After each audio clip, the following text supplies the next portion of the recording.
Hi guys. So, after one of you got in touch with me and suggested I do this following my last video, I've decided that going forward, I'm going to upload a regular stream of 10 to 25 minute political podcast interviews, in addition to the usual video reports you'd expect here. This video marks the first of those podcast interviews. But before introducing today's guest, I do want to say that I would like it very much if you guys upvote or downvote any videos I do put out according to the quality of journalism you believe I've displayed, as opposed to whether or not you agree with things said by the people I interview. I would much rather you express your opinion on what they have to say in the comments section. This is because I want us to be able to together present an obvious signal to both potential audience members and guests that this channel is not an echo chamber and that we here are open to hearing different perspectives even if we do not agree with them at the end of the day. I should also say that if there are particular people you would like me to interview, then just let me know in the comments and I will definitely take your suggestions into account because given the small size of this channel, I do read all of the comments and I do respond to most of them as well. With all that said, the interview I'm putting out today is one I conducted with Stefan Thomas. He is a top British rugby journalist who works for Westgate Sports Agency and has had his work published by, among others, the Daily Mirror, the Daily Mail, the Telegraph, the Times and Yahoo Sport. In our interview, we talked about areas where politics and rugby have come into contact with each other, and the two can come into contact with each other, as I'm sure those of you who have seen the 2009 movie Invictus will know. I believe we should restore the Springboks. Restore their name, their emblem, and their colors immediately. Our enemy is no longer the Afrikaner. They are our fellow South Africans, our partners in democracy. And they treasure Springbok rugby.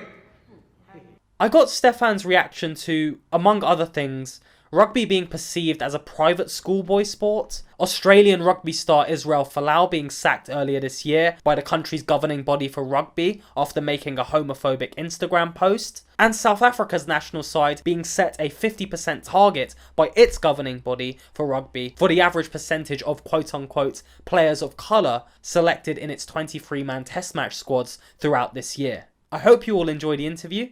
Here it is.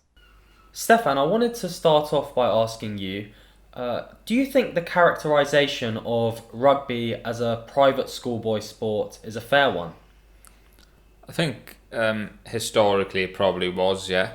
If you look at the history of rugby union in England, obviously where it comes from, it's created in allegedly created by William Webb-Ellis in the early part of the 19th century in a private school. So obviously it emanated from the upper classes, if we're going to use that sort of stereotypical phrase.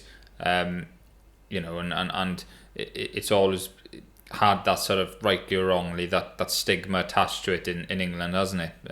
That football, soccer is the game for the working classes, and rugby was the game for the sort of higher middle classes to the upper classes. I mean, the game's change is probably unfair on the whole to say that today, but whereas in Wales, if we're going to use Wales as an example, I'm Welsh obviously, so you're looking at it was very much a working class game. If you look at Wales in the 20th century, especially the earlier part of the 20th century, the vast majority of Welsh people were working class. They were, again, this is a stereotype, but a lot of them were miners, they were farmers, and rugby provided an outlet to really maybe challenge the aristocracy in England and beat them at their own game. And they didn't have much money in Wales, but they had the chapel, and obviously the rugby club. It was really the focal point of many communities, and football was big as well, but rugby was perhaps seen as a sort of challenge to the English upper classes, and that obviously was a working class sport in Wales, whereas in England it was historically an upper class sport. I think in this day and age, I think that it's spread out a lot more. But there was an Ofsted report in 2014 where it says 61% of players playing in the what was now the Gallagher Premiership, the top professional division in England, originated from private schools, which is quite. It does say quite a lot, really, doesn't it? Not that there's anything wrong with that, but it perhaps does say that rugby does need to broaden its appeal maybe to different aspects of society, and there's still a lot of work to do. Whereas in the football equivalent, 94% of players came from your everyday schools. I know obviously there's far more nationalities playing in the English Premiership in football in Premier League, but does say tell its own story, I suppose, isn't it? But when it comes to introducing rugby to school children, would you not concede that contact rugby union is perhaps too dangerous for them, given the risk of concussion, head and neck injuries associated with it? You can understand if a parent who, especially a parent who's not familiar with rugby as much, saw the game and thought, I don't want my child to play that. That's understandable, isn't it? It's a collision sport, can't get away from that. Although at a young age it is touch rugby they start with. But I think ultimately, you play football, right? You could break your leg. You could have serious injuries playing that. Boxing, you could potentially die, really, couldn't you? If I was to get in my car now and drive down the road, then I could potentially, very, very minimal chance, have a fatal car accident. Whenever you go onto a field of rugby field or any sporting field, you accept that there is a chance that you could have an injury. That's not to say that the governing body shouldn't be attempting to minimise the risk, which they have done. Like in rugby, there's a big thing about concussion. I don't think concussion was treated as seriously as it should have in rugby even in the past. Rugby's got a macho culture. And a lot of rugby fans like to take the moral high ground over football. You see a lot of football players pathetically, really. They have a little tap and they roll over trying to get. It is pathetic, and they are. Look at me, I've been stamped on my head and I'm bleeding, but I'm still carrying on, which is honourable, but realistically, probably not sensible, is it? So there was a bit of that around concussion to begin with. If concussion is the hot topic point, but obviously. People again aware of that a lot more now. Doctors are talking out. A lot of players have had serious concussions, and I've never had concussion, and I'm not a doctor, so there's probably better people to ask than me. But from the players I've spoken to as a professional journalist that have suffered with concussion, it's not simply a case of I've had a knock on the head, I'm going to be a bit off for a week. A lot of these players have had symptoms going as far forward as a year to 2 years. It can be horrendous. So. Obviously, there are risks involved with playing rugby, but they brought in stuff like if somebody has a head knock and they appear to be concussed, then they can come off and it's mandatory to have concussion tests, and they can't come back on unless they pass them any little hint of concussion, and even if the players don't want to come back on, then they can't. And obviously, any high tackles, a lot more zero tolerance to taking a guy out in the air. Obviously, the nature of the game, you're competing for the ball, it can be completely accidental, like you can injure a guy, it's just the nature, but still it's zero tolerance. So they're trying a lot, and they're trying to educate people around concussion, which is very scary. And I'm aware I'm going on a bit of a rant here, but you look at there was a player I interviewed in press conference, Scarlett and Wales prop Rob Evans. He said last year in a press conference that he'd had a concussion, and he just couldn't get rid of it. He was just on a Sunday, he was in his house, and his dad came round to mow the lawn, and the noise was making him literally vomit in the toilet. And there was this other player, Sean Happy, played rugby league, Bradford Bulls in New Zealand, then he went to Union and played for, I think it was Gloucester first of all, then England, but when he went out to play in France for Montpellier, and he had a series of concussions, and in France they just wanted their pound of flesh. As far as they were concerned, they were paying big bucks for him. you have a bit of a headache, tough you play. And then he was so bad that he had numerous credit or debit cards eaten up by the cash point because he couldn't remember his PIN, because that's the memory loss. And certain players have even said that they can't even go out properly and play with their children in the park or something afterwards because it's so damaging. So there is a bit of an issue that you couldn't get away from that, but ultimately it is what it is, and they are doing their best to try and limit the potential for injuries, but it's just a fact of sport, isn't it?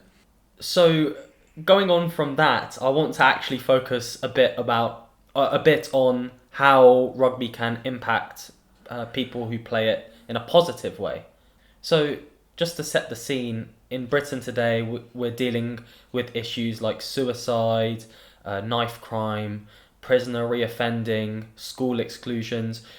Do you actually think that rugby and the sense of discipline and cohesion that it can foster can actually help young boys and men in particular from going down the wrong path in life?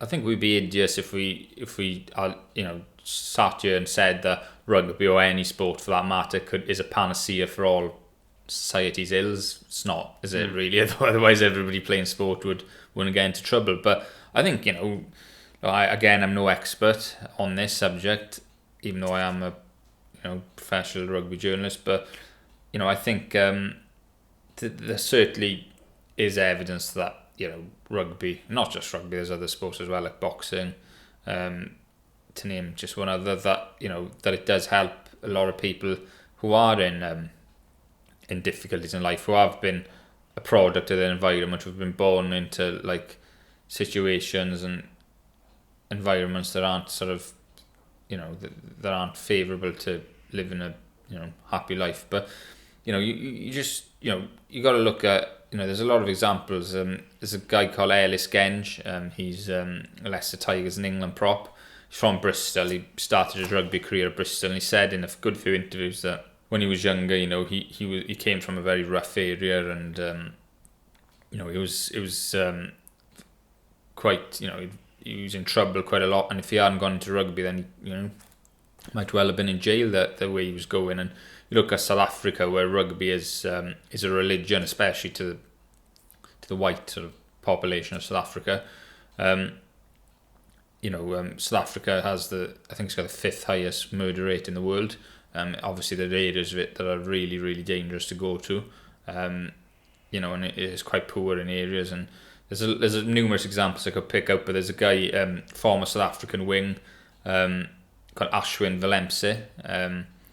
He said that when he was younger, he was born into poverty, and there was a lot of gangsters around, drug dealers, and they would prey on young men in these sort of who come from these environments with very low self-esteem, and who didn't see a way out of it and just wanted to make some money to look after their families a bit better. And he's a member of the gang. I think it was called like the Young Americans, and they obviously were a pretty horrible gang, and he's seen some horrible stuff, and probably has some horrible stuff happen to him. And he joined the rugby team, and he said on the record that it gave him a sense of belonging, that he was like part of a family. It learnt him discipline, and obviously it gave him an avenue out of this sort of culture. And one thing that's important about rugby is you get a lot of other sports like football, right? They don't want to put it down. Obviously, it's a great sport, but there's still a perception you have to be a certain size, etc., to play football. In rugby union and league really is a sport for all shapes and sizes.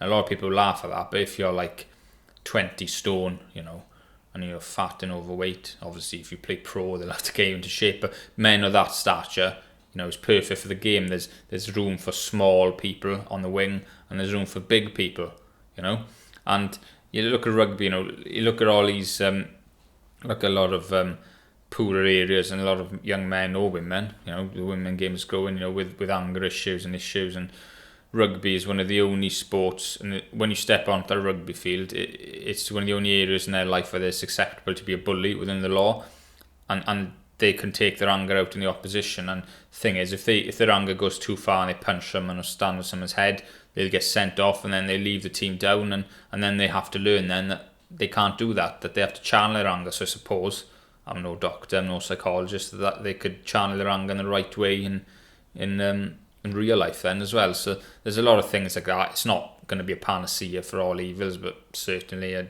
don't think that rugby would do any harm, if I'm being honest, to people in those situations.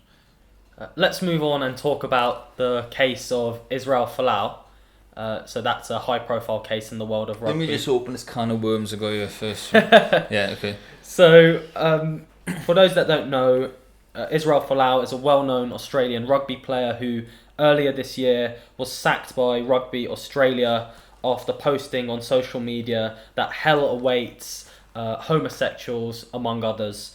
Do you think sacking him was the right decision? In my opinion, yes. I think, the counter-argument is, obviously, everybody's entitled to their opinion and free speech, and that's a democratic right, which is fair, I'd agree with. But whenever you make an opinion, or you voice your opinion, you have to, if you said something on social media that was controversial, the consequences would be that people are going to be calling you an idiot. And it's the same thing, everything you say, common sense, everything you do is going to have consequences to some extent or another. And what Folau was saying was, obviously he's entitled to his religion, to believe what he wants to believe, of course he is, and I respect that, but he was spouting hate speech.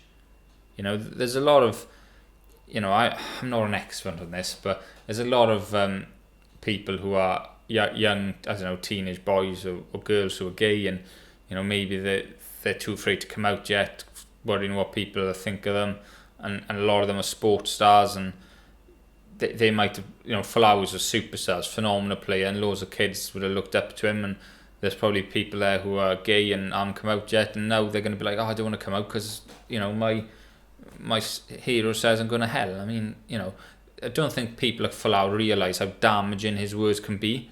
It can be really damaging to a lot of people.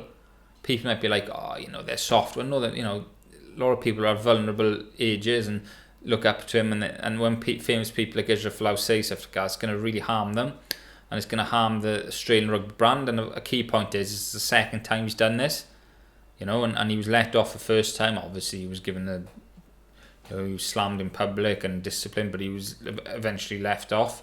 I don't know what's in his contract, but it looks like he's breached that contract, and ultimately he's supposed to be a role model, and there shouldn't be any room for homophobic people like that in rugby union or any sport, really.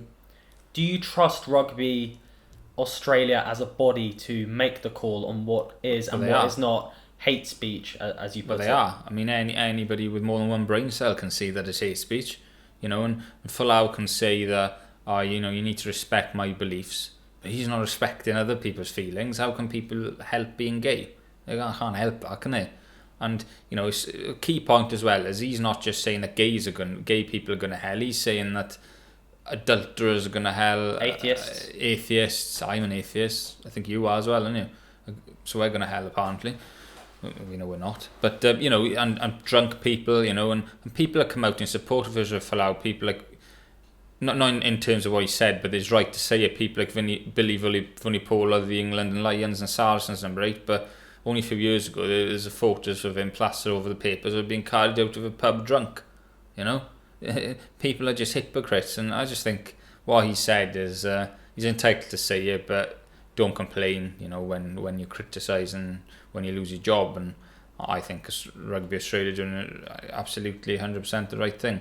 There's loads of people who are devout Christians and very religious, and they don't go around spouting hate speech. They'd respect other people's views, and that's that, And I just think that what he's done is a stupid thing, and it's a shame because he's such a phenomenal talent, but ultimately, you got to wonder as well how he'd get along with some of his other teammates.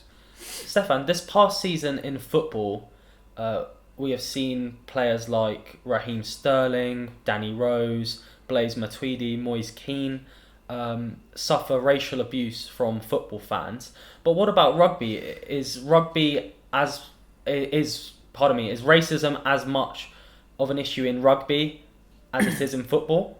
Well, everybody's got their own personal experiences. On the whole, probably not in Europe anyway. I think that, again, you open the second can of worms, and I think that the main maybe example is South Africa. It's a rugby mad country, apparently primarily among the white South Africans. And you look at apartheid, where black South Africans were disgracefully banned from representing the Springboks, which is obviously the national side of South Africa, and if you look back to the British and Irish Lions tours, the two most famous were the 1971 and 1974 tours, and for listeners who aren't normal rugby fans, British and Irish Lions tours are the best players from England, Wales, Scotland, Ireland coming together and playing 3 or 4 test matches as it was then, touring South Africa, Australia, New Zealand, or New Zealand once every 3 or 4 years, and then playing warm-up games against the provinces or the clubs. So the two most successful ones were 1971 to New Zealand, which they're the only side, that's the only Lions side to have won a test series in New Zealand, even to this day. And then the 74 one to South Africa, and those have always been the two superpowers of rugby, New Zealand and South Africa, especially in those days. And the head coach of the Lions in 71 was a lot of people think still one of the greatest sporting coaches of all time, called Carwyn James, Welshman. He led them to success in 71 and refused to go in 74, as did a lot of other players, because of the apartheid. And when the Lions went there, it was a political shitstorm. I'm not going to, allowed to swear, am I?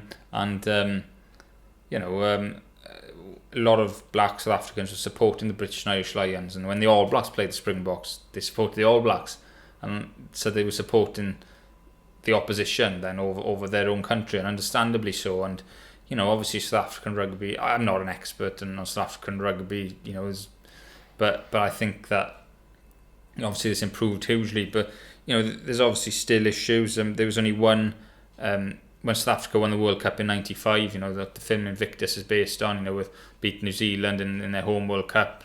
When Nelson Mandela allegedly united a nation, there was only one black player in the starting team. But obviously now they're trying to bring more. They want to have a significant proportion of black players in the Springbok team for the 2019 Rugby World Cup season. So as you can imagine, it's pretty controversial. Obviously, I think they're probably trying to do it for the greater good, but I just think it's a very dangerous path that they're going under, really. Sia Khaleesi, who was a back rower, South African back rower, he became the first black player to captain the Springboks, and he's a fantastic captain and a fantastic player, so probably would have been selected anyway to be captain. But that was a historic moment in South African rugby history, as you can imagine, huge. And even he said that people shouldn't be selected for the Springboks in terms of the colour of their skin. If you're putting black players into the starting lineup for the sake of it, then it's not going to do any good. The investment should be at a grassroots level, as Khaleesi said, and build up to the Springboks, and then every player should be built on merit, because you're devaluing the shirt if you're picking players who aren't quite good enough because of the colour of their skin. But they're 100% right in terms of what they want to achieve to get more black players playing for the Springboks, but it should be starting at the grassroots and building up that way. But there are a lot of good, very excellent black players in South Africa, as you'd imagine. But obviously, it needs to be done properly. And as Khaleesi said, it's not maybe quite as might not be quite the right method of doing it. But I think they probably mean well. Stefan, thank you. Thanks.